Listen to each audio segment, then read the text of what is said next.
ልልክ ነው ቢለኝስ? እሱ የሚያውቀው እነሱ የሚያውቁት እናንተ ጋር ተቀማጭ እየተቀመጠ እንደሆነ ነው። እያጠፋችሁት መሬት እየገዛችሁ ባጃጅ እየገዛችሁ በሬ እየገዛችሁ በነፃነት ማለት ድንገት አምጡ ብንባል ከየት አምጥተን እንሰጣለን ብላችሁ እንዴት አልጨነቃችሁም? እንዴት አልፈራችሁም?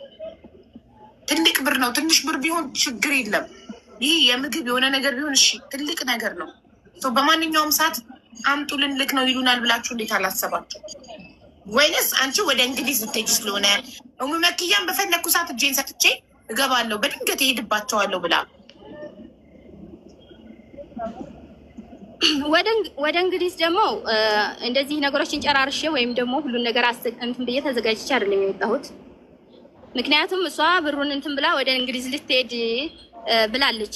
እንደዛ እንደሆነ እሷም ታውቃለች። ኢትዮጵያ ልግባና ይሄ አፉ እንዳያልፍ አፉ ሲመጣ እኔም እሰራለሁ ግቢ አለችኝ። እሷ ራሱ ማለት ነው። እንደውም የሆነ ወቅት ነው አፉ ሊያልቅ አካባቢ ነው እና እዛ ያወራሁ ስለነበረ ስለዚህ የተላከው ብር እሷም ስልክ ላይ አለ። ይሄ ወደዛ የተላከው ፈጡም አንቺ አምነሻል። እኔ አምኛለሁ። እኩል ነው የተጠቀምነው፣ ብሩን እኩል ነው የተጠቀምንበት ነው። ፈጡም እንትና ደግሞ መክያ ደግሞ እኔ አላየውም፣ እሷ ብቻ ናት የተጠቀመችው ነው። ስለዚህ አንቺን ሰምተንሻል። ስላመንሽ እናመሰግናለን። እውነቱን ስላወራሽ አሁን አንቺ ሚዩት አድርጊላትና እሺ መክያ ትናገር። አንቺ እኩል ነው የተጠቀምነው። ይሄንን 4.1 ሚሊዮን እኩል ነው ለጉዳያችን የተጠቀምንበት ብለሻል፣ አምነሻል። እሱ አሁን ወደ መክያ እንሂድ። እሷ ደግሞ ካመነች ተማምናችሁ እኩል ተበድራችሁም ይሁን ያፈራችሁትን ንብረት በእነዚህ ላም ይሸጣችሁም ይሁን እንድትመልሱላቸው ነው የምንፈልገው እኛ። ካለበለዛ ህግ አለ፣ ወደ ህግ ይሄዳሉ። ቅልቦችን ጠሯዋለሁ፣ በህግ እንዲያዝ እናደርጋለን። ፎቶችሁም አለ፣ ቪዲዮም አለን፣ ትለጠፋላችሁ። አሁን ወደ መክያ እንሂድ። ፎቶችሁ እጄ ላይ አለ፣ ቪዲዮችሁ እጄ ላይ አለ። ሰላም ሀይባ፣ እንዴት ዋልሽ? ሰላም መክያ፣ እንዴት ነሽ? አልሐምዱሊላህ። ማን ነው? ደህና ነን አልሐምዱሊላህ።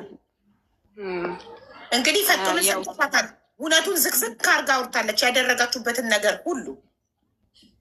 አንቺ ደግሞ ምን ትያለሽ? እሺ ሰምቻታለሁኝ ሁሉንም። ስለ ብሩ ደግሞ ላለችው ማለት ነው ከመጀመሪያው አንስቼ ስነግርሽ እሷና እኔ በምነበርንበት ሰዓት የልጆቹ ብር በነበረበት ሰዓት አንስቶ ይህ ብር የጠፋበትን መንገድ እንዴት መሰለሽ? አንዴት ትናማታ ብለሻለች። አንዳንድ እያለ ነው የጠፋው ብላለች። ለምንድን ነው አንዳንድ እያለ የጠፋው? ያልተጠራቀመው ለምንድን ነው ብትይኝ፣ አንደኛ ቤቱ ሲሰራ ቦታዋ ስገዛ ንጥር ብጥር ባለ በራሱ ሀቅ ነው። ከመጀመሪያው እሷ ገና እኔ ጋር ስትመጣ ያ ወሬ ብትስጭም ፋጡማ ችግር የለውም። ወሬ እንዴት ነው የሳተችው መሰለሽ?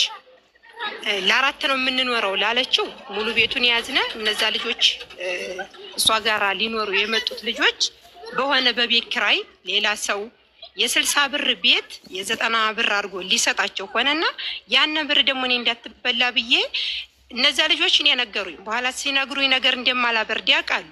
አሁን ድረስ ይኸው ይሰሙኛል። ኩዌት ውስጥ ያሉ ናቸው። እሷን የሚያመጣት ማለት ነው።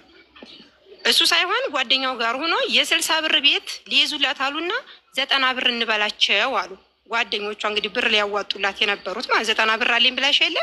ከዛ ላይ እኔ ደግሞ ያንን ነገር እንደ ሰው ሲያወሩኝ ይችል እየመጣችበትን መንገድ ያው ነግረሻለሁ፣ እኔም ጀምሬልሻለሁ ትናማታ ሲነግሩኝ ለምንድን ነው ስላቸው ይሄን ብሎ ጓደኛውን ሲጠራልኝ እሺ አልኩኝ እና እነሱ ጋራ ፋጡማ አልኳት ይሄን ብለዋን ቤቱ ሲጀመር ይበቃናል፣ የሚደርስብንን የቤት ኪራይ እኩል እንከፍላለን፣ ትቀመጫለሽ፣ ልጆች ነው ታወሪያለሽ፣ አንቺ እኔ ስራ አስገባልሻለሁ አልኳት አይደለ?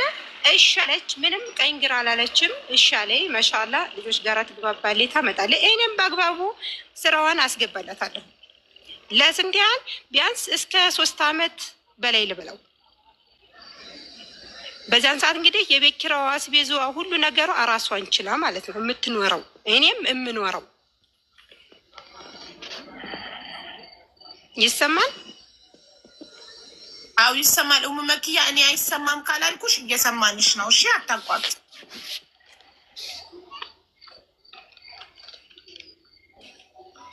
አይባ ይሰማል? መክያ ይሰማል።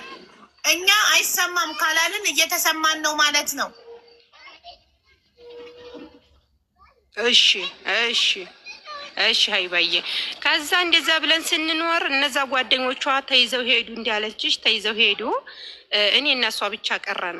እኔ እና እሷ ብቻ ቀረን። እንደዚሁ ስንኖር ቢያንስ የተወሰነ ቢያንስ 1-3 ወር ምናምን እንደኖርን ቢያንስ የእሷ ልጆች እየሄዱ አለቁ። ሌላ ቦታም እንደዚሁ ወደ ሀገርም ማለት ነው ወደ ሀገርም ይሄዳሉ። እንደዚሁም ሌላም ቦታ ይሄዳሉ። አዛ በፊት ያለው እንግዲህ ቅድምም ብለሻል፣ ስልክ ታናግርልኛለች ብለሻል። የእሷ ስልክ በኋላ ነው ያስተዋወቅኩላት። በመጀመሪያ ግን በገዛ ስልኬ ነው የምሰራላቱ ማለት ነው። ምክንያቱም ቃሌ ነው ብዬሻለሁ። ትናንትናም ቃሌ ነው ብዬሻለሁ። አሁንም ቃሌን አላጥፈውም። አዛ ቦታዋን ገዛች። በነፃ ነበረ ያልሽው እኮ በነፃ ነበር። እሷ እኮ ተናገረች። አንቺ 25 ዲናር እሷ 20 ዲናር 5 ዲናር የታክሲ ሹፌር እንደሚወስድ። ኧረ ሀይባዬ እንደዛ ብሎ ነገር የለም። እኔ የእሷ ልጆች ስራ አስገብቼ ወላሂ ራሷ ታውቃለች። ቅድም ሸበካ ይዞ ሁሉ ናቸው። ደላላ እንዴት በነፃ ስራ ለሰው ይሰጣል? ስራ ሻግል እንዴት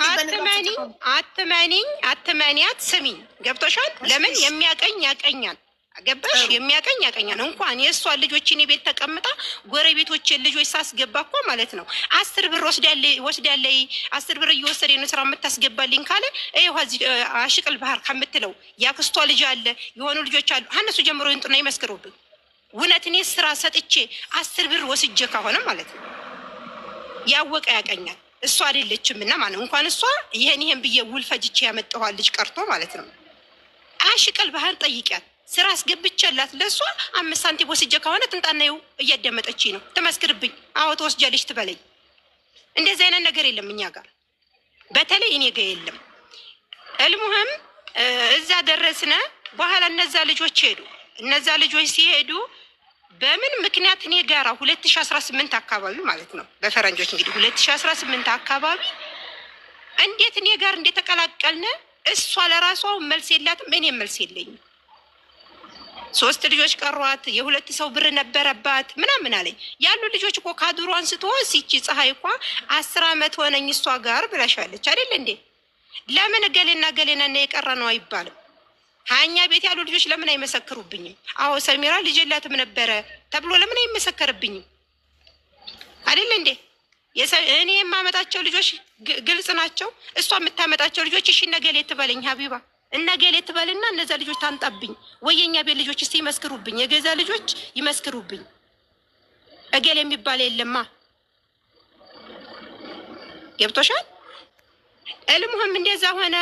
ኖርማን እንደዚሁ ያልገባኝ ፈጡም እገሌ ኖረ እገሌ ያልኖረ ሰራተኛ ሳይሆን ይህንን ኦልሬዲ ታምኝበታለሽ እኮ አንቺ። እነዚህ 8 ልጆች ገንዘባቸውን ታምኝበታለሽ አታምኝበትም? አምንልሻለሁ። አላምንበትንም ማስረዳሻለሁ። ኦኬ እኮ ባጭሩ ነገሩ ሳይንዛዛ ስማቸውን እየጠራ የብሩ ነገር ልንገርሽ እና ምታሚውን መኝ ምትክጁን ካጅ አይደለም ሀይባዬ። ለምን ታውቂያለሽ? እዚህም ላይ አሁን እኔ እንዲያወራ እየፈቀድሽልኝ አይደለም። ጉርብም ላይ እኔ እንዲያወራ አልፈቀዱልኝም። አንድ ሰው የሚኖርበትን ማለት ነው የሚኖርበትን እዚህ ቤት የመናገር ነፃነት አለ። አልፈቀድሽልኝም አትበይ። አየሩን ሰጥቼሽ እያዳመጥንሽ ነው። አሁንም እኮ ገና እድሉ እየሰጠሁሽ ነው እኮ። ስለ ብሩ ንገሪኝ አልሽኝ። ስለ ብሩ ሳይሆን ከመጀመሪያው አንስቶ ታሪኩን ያቆምሽበት ላይ ቀጥይ በቃ። እሺ እንደዛ ብለን እየኖርን እያለ ኖርማን በቃ አይደለም የቤት ውስጥ ያሉትን ልጆች ቀርቶ ውጭ እኔ ስራ ሰራለሁ። በውጭ ያሉትን ልጆች እሷ የማታውቃቸውን ማለት ነው እሷ የማታውቃቸውን ልጆች እኔ እሰራለሁ። አሁን ድረስ አሁን ባለሁበት ለምን ያለሁበትን ስራ አላፍርበትም እሰራለሁ። እስኪ እንግዲህ ኮይት ውስጥ እኔ ስራ ማላስገባልኝ። አዎ ኧረ ወይንም ስራ ያስገባዋለች። አዎ እንደዚህ ነው የምባልበት የምያዝብን ነገር ይምጣ። እቤት ውስጥ ያሉትን ብቻ በዳር ያሉ ልጆች ስራ ፈልገው የሚመጡትን አስገባለሁ። እንቅልፌን አጥቼ ሀቢባ እንቅልፍ አጥቼ ልጆች እኮ ስራ መጥተው ረብሻቸዋለሁ። ታውቂያለሽ? አጎናቸው ተኝቼ ስልክ በማውራት ተኝተን እስከምንነሳ ልጆች ተኝተው እኔ ስራ ስሰራ ነው የምውለው። ልጆችን በጥብጬ ማለት ነው። ይሄን የቤቱ ልጆች በሙሉ ያውቃሉ። አየሽ ስራ ይሄን ያህል ነው። መክዬ ይቅርታና ጎበዝ ጥሩ ጠንካራ ጎበዝ ብርቱ ደላላ ነኝ እያልሽ ነው። ህገወጥ ስራ የሚኮራበት ነገር ሆኖ ልትኮሪበት አይገባም ነበር፣ ግን መብትሽ ነው።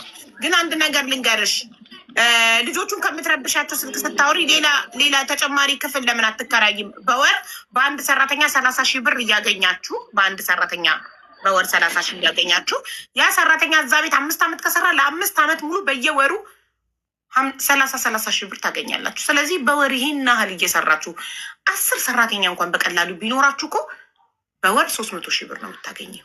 ስለዚህ ይህን ያህል የሚያገኝ ሰው ቤቱ ቁጭ ብሎ በስልክ እያወራ ብቻ የሚያገኝ ሰው ለምን ብቻሽን አንድ ክፍል አትከራይም?